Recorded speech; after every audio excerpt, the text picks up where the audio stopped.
Carles, bienvenido Néstor, bienvenido a todo el mundo que está virtualmente, esencialmente, en esta nueva instancia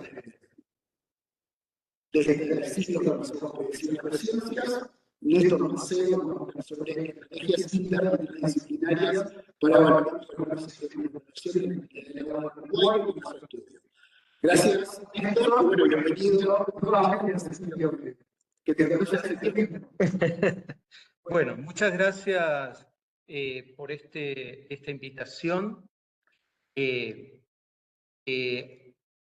Celebro esta iniciativa del PDCIVA, el área Geociencias, este espacio de intercambio para conocer las actividades de investigación, pero desde una perspectiva o una audiencia, digamos, mucho más amplia de lo que estamos habituados. Quiero decir también que, bueno, volver a este lugar es para mí, me trae muchos recuerdos. Yo tomé un curso en este lugar que los invito a todos los que están oyendo a visitarlo porque es realmente impresionante. En 1983 hice un curso de biología marina aquí, un profesor de apellido de Micheli, que fue fundamental porque gracias a él estaba en la duda de seguir medicina o biología, y bueno, me terminó de decidir ese curso, así que me trae muchos recuerdos este lugar. Lo que vamos a ver hoy, y voy a compartir con ustedes, corresponde o voy a tomar como pilar central un trabajo realizado con un conjunto de compañeros, tanto del Uruguay como de España, pero que además provienen de diferentes disciplinas, ¿no? Aquí hay gente que viene de la geografía, de las ciencias naturales, de la ciencia política, y lo que vamos a estar viendo en este momento es básicamente una contribución interdisciplinaria, con aportes muy importantes de otros conocimientos y saberes que voy a compartir en unos minutos. Quiero decir que esta investigación, les voy a mostrar las publicaciones hacia el final, es producto de un proyecto financiado por la ANI, vinculado a bases de datos y generación de herramientas estadísticas. Y bueno, yo trabajo en la Universidad de la República y soy investigador del Instituto Saras. Voy a compartir con ustedes el contexto, cómo se origina esto. Esto, bueno, el principal origen tiene que ver justamente con las importantes transformaciones que tiene el Uruguay, fundamentalmente en términos de transformaciones del uso del suelo, ¿no?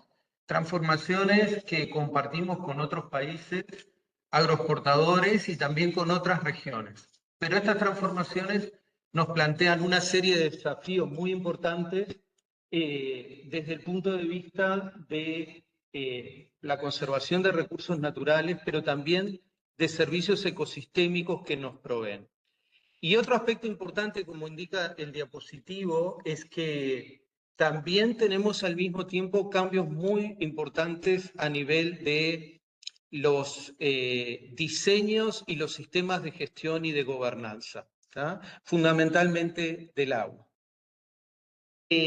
Algunas de las consecuencias que tenemos y que de alguna manera gran parte de lo que nos están oyendo seguramente conocen, son algunas externalidades de estos procesos de expansión y de intensificación, tanto de la agricultura, fundamentalmente la agricultura del secano y la forestación, pero también tenemos cambios importantes en la ganadería, sobre todo porque, bueno, mantenemos en grandes números el stock de ganado bovino, pero lo tenemos paulatinamente en una menor área, sobre todo por el reemplazo de lo que son los pastizales por otros agroecosistemas. Y bueno, una de las consecuencias muy visibles para esto ha sido algunas externalidades, fundamentalmente la llegada de algunos insumos externos de la producción a los sistemas acuáticos. Concretamente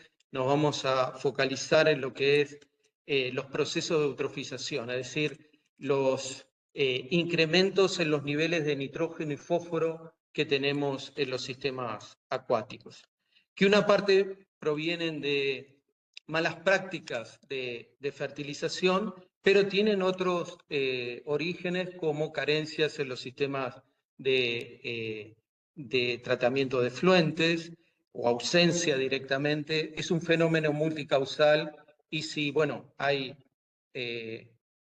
oyentes que quieren profundizar, lo podemos hacer hacia el final.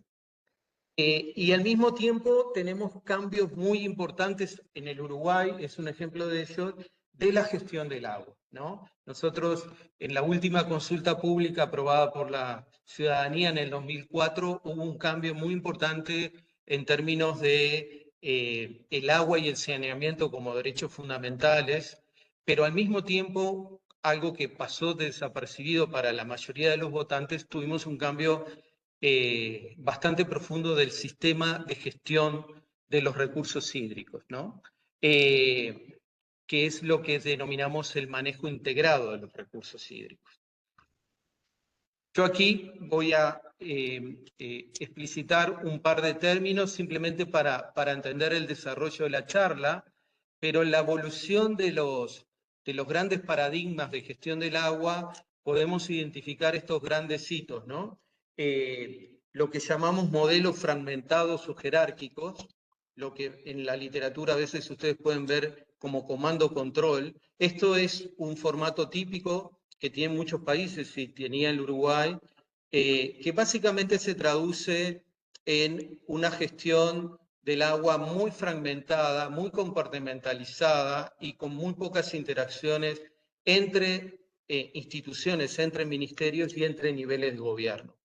Esto tiene un salto muy grande allá en 1977, cuando justamente se formula el manejo integrado, que lo que trajo como novedad fue justamente tratar de superar esta fragmentación en el análisis y toma de decisión. Pero posteriormente en el tiempo, ya estamos hablando de la mitad de los años 80 hacia adelante, emerge lo que llamamos el manejo adaptativo. Y el manejo adaptativo trata de resolver otro de los grandes desafíos, y es cómo de alguna manera yo incorporo de una forma rigurosa la incertidumbre en los procesos de análisis y toma de decisión, pero al mismo tiempo cómo promuevo el aprendizaje y la mejora continua. El manejo adaptativo se nos hizo a todos muy conocidos o muy familiar a partir de la pandemia, ¿no es cierto?, de estar ensayando diferentes estrategias y ver los resultados y cambiar en función de las respuestas. Bueno, pero viene de bastante tiempo atrás en este campo de las ciencias naturales, pero en realidad es muy anterior en el campo de las ciencias sociales. Básicamente viene de los principios de los años 1970, con dos referencias como eran Argyris y John. Obviamente esto ha tenido una evolución en el tiempo y cada vez los sistemas de gestión y de gobernanza se hacen cada vez más complejos, y solo para citar algunos hitos tienen que ver con cómo en la gestión del agua o de otros bienes comunes donde interviene una red compleja de actores públicos y privados, a veces los actores comienzan a tomar otros roles de lo que establecen las reglas de juego, ¿no? Para citar un ejemplo concreto, cuando hablamos de comanejo, esto se originó en el campo de la pesca artesanal. Básicamente lo que ocurre con los usuarios, además de ser aquellos que están utilizando un recurso como la pesca, también juegan un papel importante en el control de los periodos de veda, que se utilizan en las artes de pesca de forma correcta, con los tamaños de malla adecuados, etc. Eso es comanejo y obviamente ahí un actor comienza a cumplir otros roles además de los que estaban asignados. Bueno, en el campo de la gestión del agua pasa lo mismo. La sociedad civil toma roles de monitoreo, en lo que hoy llamamos la ciencia ciudadana, o la academia, además de generar conocimiento básico, comienza a justamente generar sistemas de monitoreo para la evaluación de la política pública, etc. Y esto lleva a lo que es lo que hoy llamamos la gobernanza adaptativa, o varios elementos que caracterizan la gobernanza ambiental contemporánea.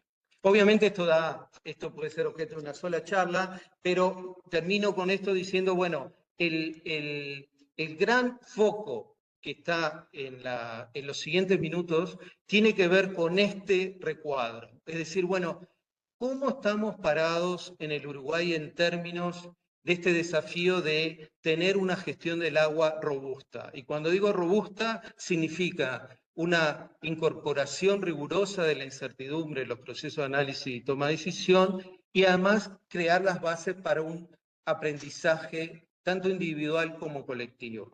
De alguna manera es cómo podemos ir aprendiendo a medida que vamos diseñando políticas, acciones, planes.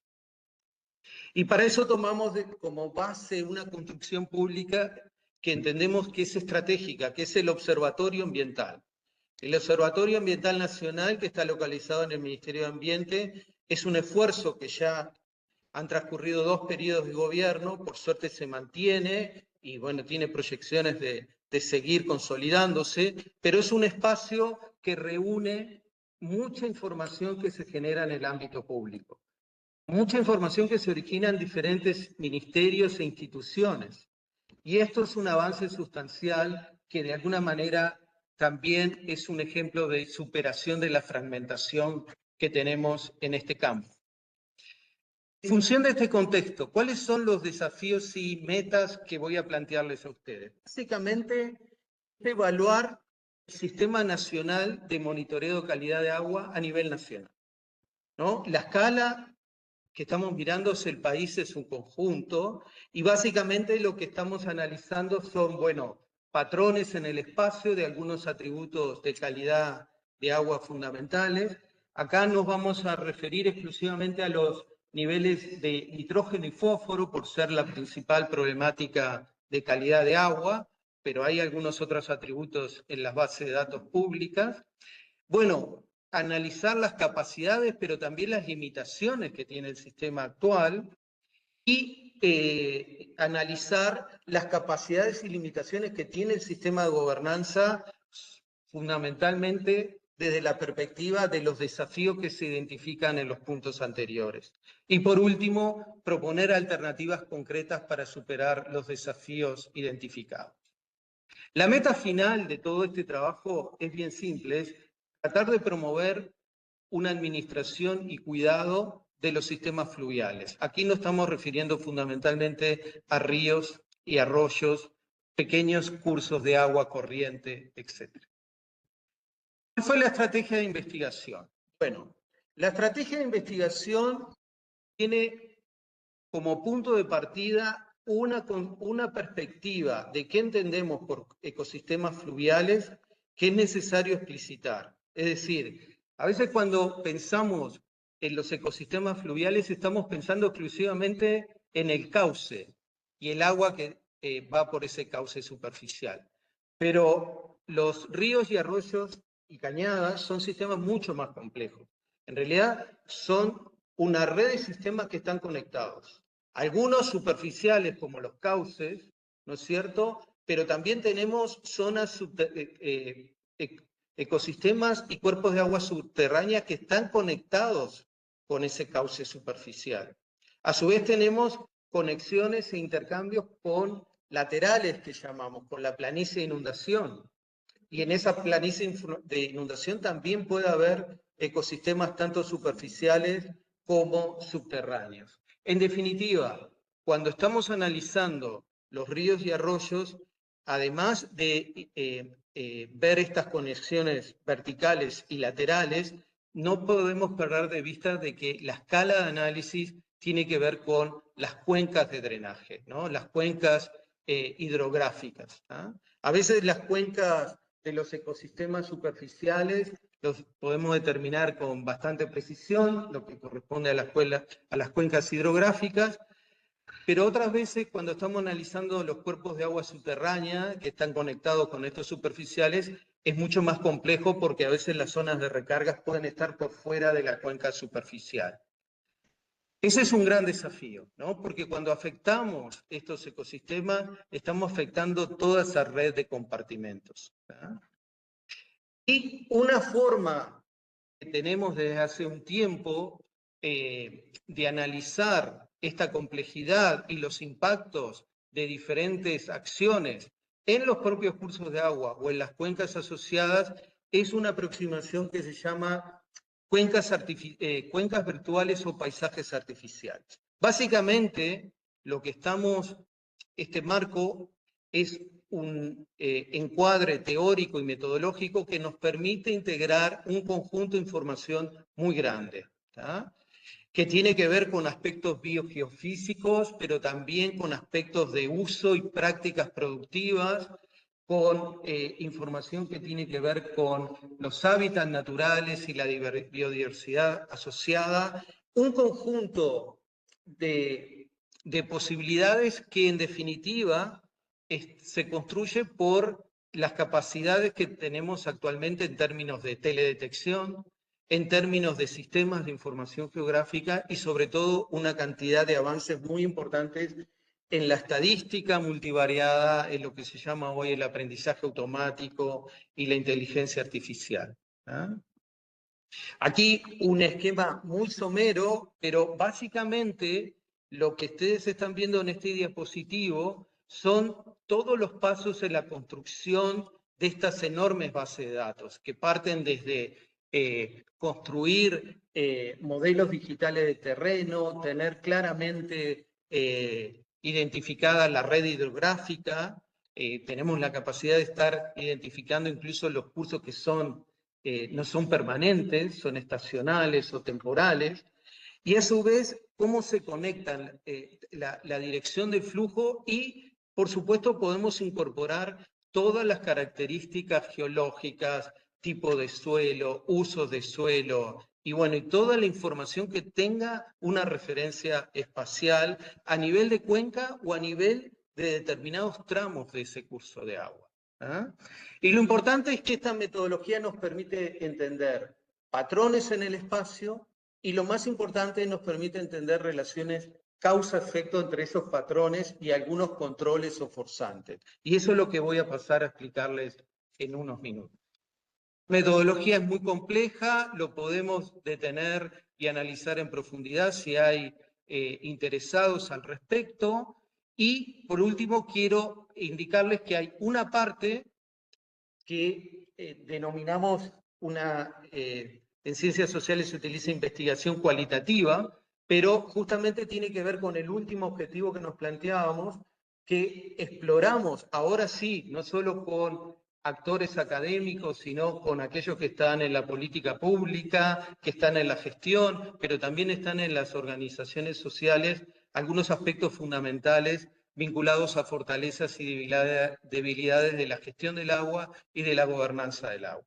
Eso a través de talleres, grupos de discusión, entrevistas, etc. Bueno, vamos a los resultados.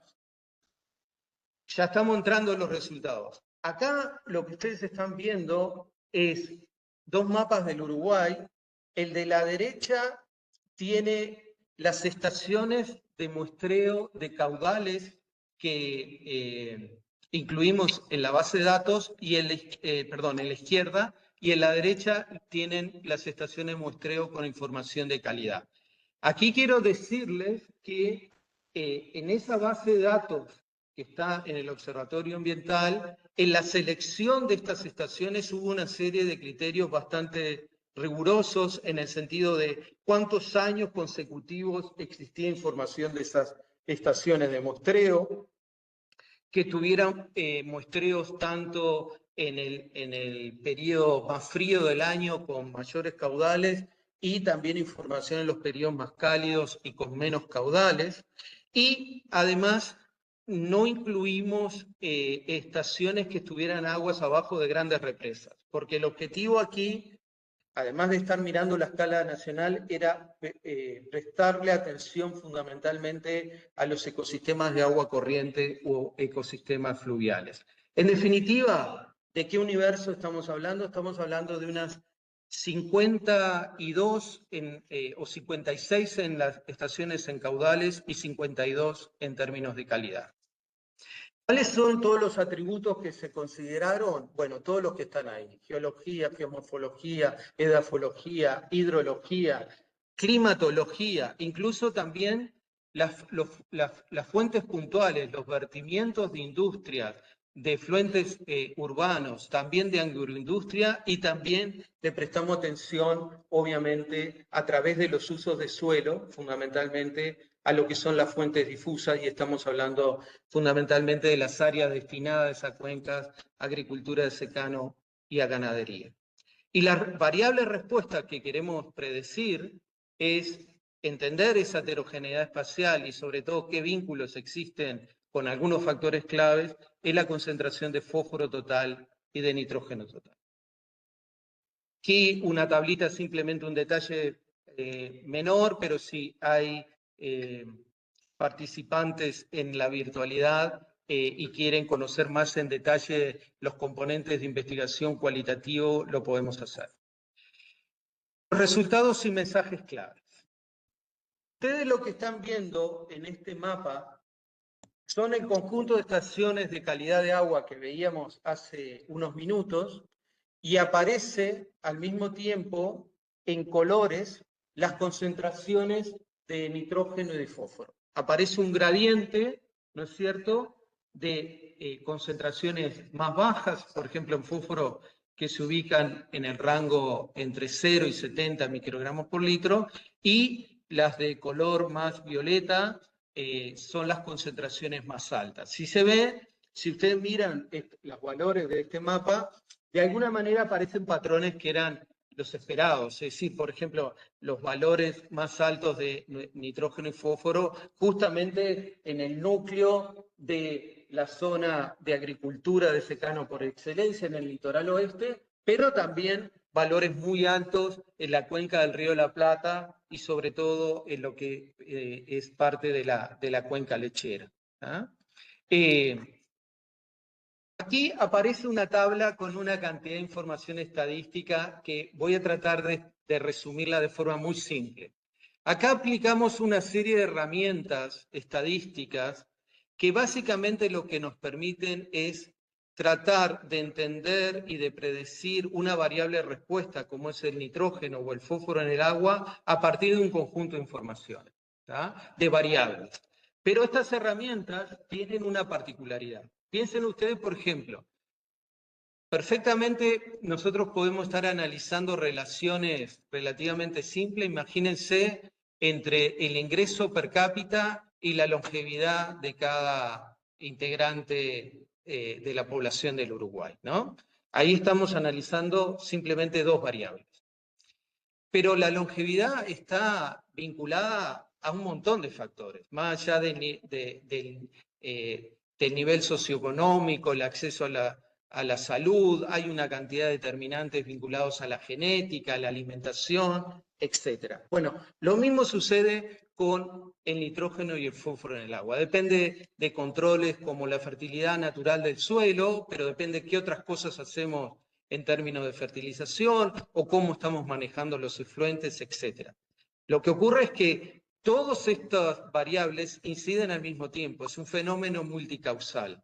Y las relaciones pueden ser muy distintas, no necesariamente todas van a ser simples, lineales, algunas seguramente van a ser no lineales, etc. Lo interesante es que con todo este conjunto de herramientas tenemos la posibilidad de trabajar ahora, a diferencia de hace muchas décadas atrás, con todas estas variables al mismo tiempo, con muchos datos, pero lo más importante, hoy para nosotros no es una dificultad que cada factor tenga una forma de respuesta a la variable de interés distinta, es decir, lineal, no lineal, unimodal, etc. Pero ¿qué quiero que se concentren en este momento? Simplemente fíjense en el R cuadrado, ¿no? Acá aparece arriba el fósforo, en la parte superior aparece verano y en la parte inferior invierno. A la izquierda está el fósforo total, a la derecha está el nitrógeno total, y después lo tenemos separado, como les decía, por verano e invierno. Y aquí aparecen tres técnicas estadísticas, ¿no? Los modelos lineales generalizados, random forest y modelos que consideran relaciones no lineales. Lo importante, obviamente si alguien está interesado en la parte estadística lo podemos conversar, pero le pido atención que miren a los números estos, los R cuadrados. 0,64, 0,64, 0,80, en el caso del fósforo. Estamos hablando en el nitrógeno 0,50, 0,50, 0,76. ¿Qué es esto? Obviamente muchos de los que nos están escuchando, seguramente esto les parece un número de teléfono, pero este número es muy importante, porque lo que nos está diciendo es que podemos predecir el 64%, si tomo el primer valor de GLM, el 64% de la variación espacial de fósforo en el verano a partir de un conjunto bastante acotado de variables. ¿Ah? Si tomo el nitrógeno, en verano estoy con GLM, estoy siendo capaz de predecir el 50% de esa heterogeneidad. Obviamente eso se incrementa si utilizo algunas herramientas más sofisticadas como los GAM. ¿Ah? Pero ¿cuáles son esas variables?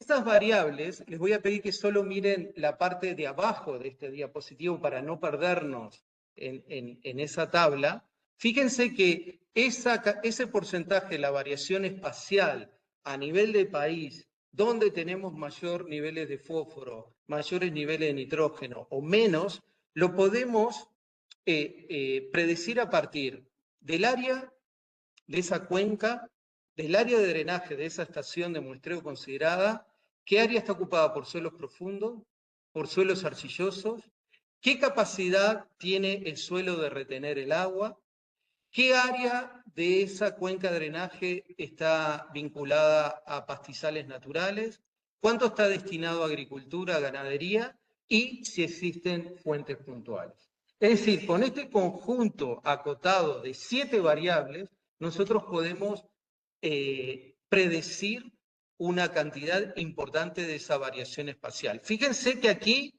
no están prácticas de fertilización. Imagínense si nosotros tuviéramos base de datos donde tuviéramos niveles de fertilización aplicados. Lo que están viendo ahora en este mapa, en este gráfico, es una interpolación. Es decir, bueno, ya que tengo una buena capacidad de predicción, voy a tratar de predecir los niveles de nitrógeno y fósforo en el resto de la red hidrográfica, donde no tengo estación de muestreo. Pero cuidado, cuando digo interpolación significa que voy a tratar de predecir en todos aquellos estaciones de muestreo que las cuencas de drenaje tengan atributos dentro del rango de variación de todas estas variables que registré en las estaciones de muestreo. Es decir, si tengo una estación y alguna de estas variables está por fuera del rango de nuestra base de datos, no se interpola. ¿Ah? Bueno, esto es una herramienta muy importante porque nos permite ahora sí empezar a entender en el país o predecir dónde están los sitios con mayores niveles de nutrientes y sobre todo tratar de entender las causas que están detrás de eso. Y esto es un fenómeno multicausal y hay causas naturales y hay causas de origen antrópico. ¿tá? Y eso es importante tenerlo en cuenta y lo podemos explorar. Ahora, una vuelta de tuerca. Aquí ustedes tienen una zonificación del Uruguay donde se identifican 12 grupos. Y esos 12 grupos se construyen en función, no solo desde el punto de vista de las características geológicas, edafológicas, usos de suelo, geomorfología, también en un contexto más biogeográfico, y hay 12 grupos. ¿tá?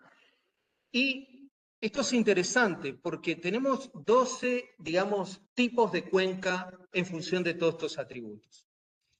Este gráfico que ustedes estamos mirando aquí nos está indicando la representación de estaciones de muestreo en cada uno de estos 12 grupos y el área que están cubriendo. Les voy a pedir que le presten atención al gráfico que está a la izquierda.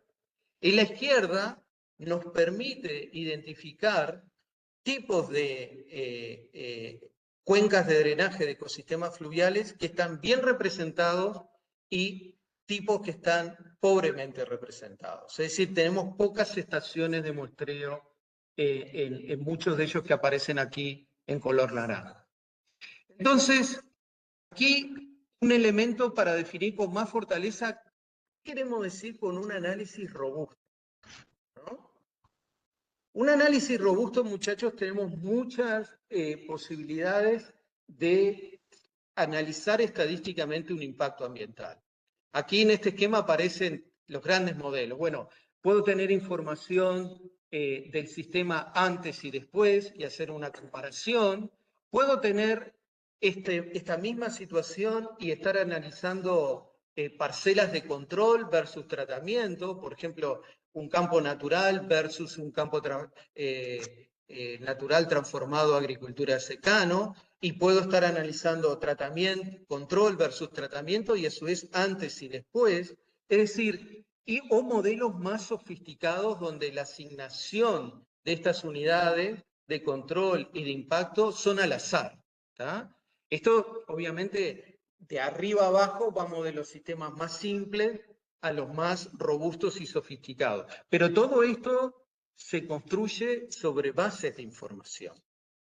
Y estas bases de información son muy potentes si uno está generándolas y las mantiene en el tiempo y les permite seguir los grandes cambios que tenemos en el país. ¿Ah? Entonces, y a modo de conclusión y ya dejando un espacio para el intercambio, lo importante es que ustedes, como ya están viendo los resultados y sobre todo ya en la primera diapositiva, al ver esos agujeros, por ejemplo en el basalto del Uruguay, donde muchos dicen que es como una especie de agujero negro en el Uruguay, es decir, no tenemos estación de muestreo, tenemos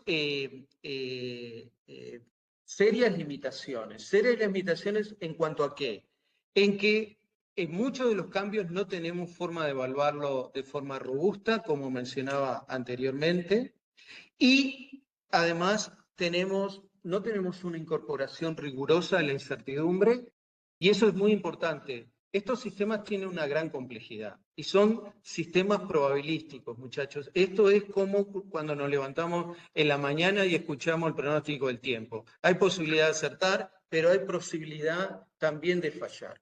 Y aquí, en una definición de un plan, de una estrategia, de una política pública, también hay posibilidad de acertar y de fallar, porque hay incertidumbre, y esa incertidumbre hay que conocerla, y lo más importante es lo que viene a continuación. Hay que ir aprendiendo de en qué cosas estamos acertando y en qué cosas fallamos. Obviamente hay muchas limitaciones. El número de estaciones de muestreo es una de ellas. ¿Ah? Y hay otros capítulos más importantes, y es que estamos monitoreando un número muy acotado de atributos de calidad de agua. Son 4 o 5, es muy básico, y no tenemos indicadores biológicos o ecosistémicos. Pero si me concentro solo en nitrógeno y fósforo, este gráfico es muy claro al respecto. ¿Por qué? Porque aquí lo que nos está mostrando en celeste son las estaciones que tenemos actualmente. Y en rojo están las estaciones que deberíamos comenzar a instalar y medir. Acá se hizo un ejercicio simple, decir, bueno, dupliquemos el número de estaciones. ¿Ah? Y tratemos de distribuirlas en el espacio de manera de que esos tipos de cuenca que tenemos subrepresentados los tengamos bien representados. ¿Ah? Pero acá aparece otra información. Aparecen centros de investigación, capacidades instaladas, institutos. Porque aquí, como van a ver, hay un gran desafío, que es cómo yo mantengo en el tiempo este esfuerzo. ¿Tá? Y eso implica una coordinación entre capacidades que tienen que estar distribuidas en el territorio. ¿Ah? Esto requiere ciertos nodos en el país. No se puede cubrir este esfuerzo con el tiempo que se necesita y con la frecuencia que requieren estos muestreos desde Montevideo.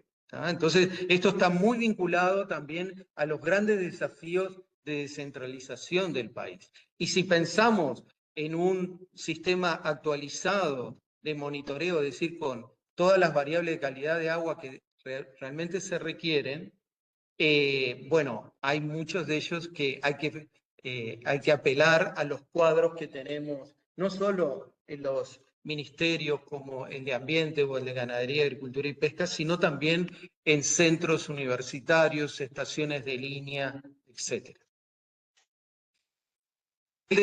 Cierro con esto y ya pasamos a las preguntas. Obviamente este desafío que se está planteando para el Uruguay es una transformación crucial, pero una transformación que es muy profunda. Y hay una serie de elementos que tenemos que tener en cuenta en esta transformación. Esto solo es posible construirlo en red y con capacidades distribuidas en el territorio, lo que Ostrom llamaba el policentrismo. ¿Tá? Pero esto tenemos que tener en cuenta que para su construcción ya vamos contracorriente. El Uruguay sigue siendo un país excesivamente centralizado. Esto es el primer barrera en este proceso de transformación. Es cómo superamos el centralismo del país. Y el otro problema es que si bien a partir de 2004 y sobre todo a partir del año 2009 con la política de agua, estamos dentro de lo que se llama actualmente el manejo integrado de recursos hídricos, todavía persiste un grado de fragmentación muy grande, tanto en el sistema de gestión como de gobernanza del agua. ¿Tá?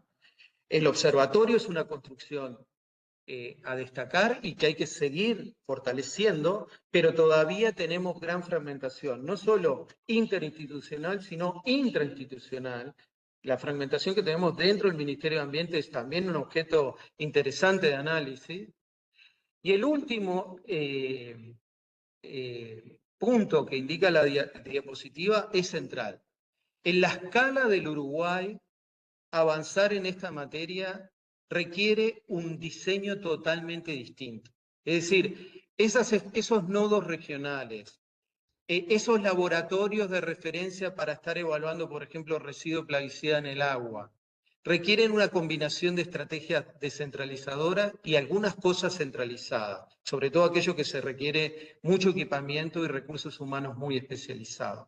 Pero esa descentralización no la podemos abordar por ministerios. O sea, esto es un esfuerzo económico muy grande y tiene que ser funcional para una diversidad de ministerios y también para los niveles de gobierno. Me estoy refiriendo al nacional y al departamental. Para aquellos que quieran profundizar, esto está todo publicado en esta revista Environmental Science and Policy y les recomiendo un trabajo también de este año, calentito, recién sacado por parte de Fernández Ñón y Ismael Díaz, que justamente una combinación sobre las bases que hemos estado analizando, pero en este caso para estar evaluando y gestionando otro capítulo importante de los insumos externos, que son los residuos plaguicidas. Al mismo tiempo, si están interesados en profundizar en aspectos más vinculados a la gestión y la gobernanza del agua y los desafíos, por ejemplo, de la descentralización, tienen este capítulo de libro que está en español, o este otro que se hizo hace 2 años atrás, que tiene que ver con todo el ciclo de políticas públicas en los 15 años de gobierno del Frente Amplio.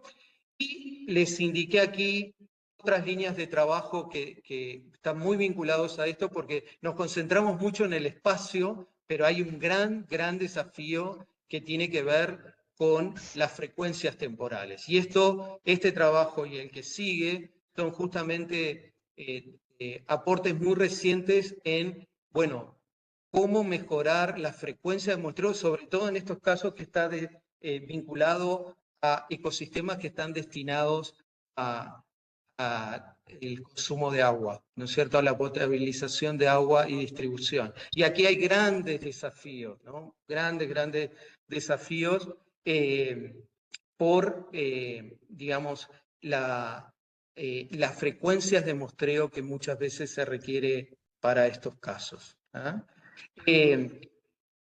Y esto, y cierro con esta diapositiva, tenemos que ser conscientes que un sistema robusto de evaluación de la calidad de agua no es solamente una herramienta para entender o tener un diagnóstico del estado de situación de nuestros recursos acuáticos. Es una herramienta fundamentalmente para estar evaluando la gestión, en qué cosas estamos acertando, en qué cosas estamos fallando. Si queremos realmente dar un salto en incrementar nuestra capacidad de evaluación de la política pública, bueno, hay que tener estos sistemas. Parte de esto actualmente lo trabajamos en el campo de las transiciones productivas sostenibles en el Uruguay. Uno de los grandes desafíos en el Uruguay, junto con este que ha sido muy virtuoso de la transformación de la matriz energética. Este es el gran salto que tiene que dar el Uruguay y estos aspectos que estuvimos viendo hoy son esenciales para eso. Por acá. Pasamos a las preguntas.